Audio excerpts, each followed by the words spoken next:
ద్వాదశ జ్యోతిర్లింగాలలో రెండవది, అష్టాదశ శక్తిపీఠాలలో ఆరవది. ఇదే మహిమామయమైన శ్రీశైలం చూసే ముందు ఛానల్ను సబ్స్క్రైబ్ చేసుకోండి.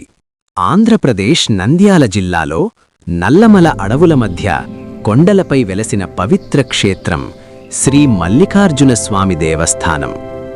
హరహర మహాదేవ శంభో శంకర అంటూ భక్తుల నినాదాలతో మారుమ్రోగే భూమి ఇది.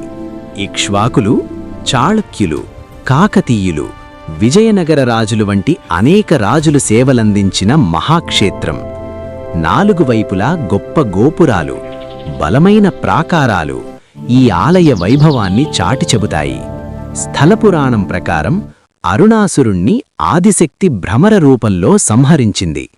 అందుకే అమ్మవారు ఇక్కడ భ్రమరాంబగా పూజలందుకుంటున్నారు. శిలాద మహర్షి కుమారుడు పర్వతుడు చేసిన తపస్సుతో పరమేశ్వరుడు ఈ పర్వతంపై స్వయంభూలింగ రూపంలో వెలసినట్లు పురాణం చెబుతోంది.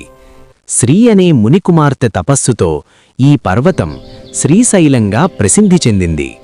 ఈ దివ్యక్షేత్రాన్ని ఒకసారి దర్శిస్తే ముక్తి లభిస్తుందంటారు. మరిన్ని పవిత్ర క్షేత్రాల విశేషాల కోసం లైక్, షేర్, సబ్స్క్రైబ్ చేయండి.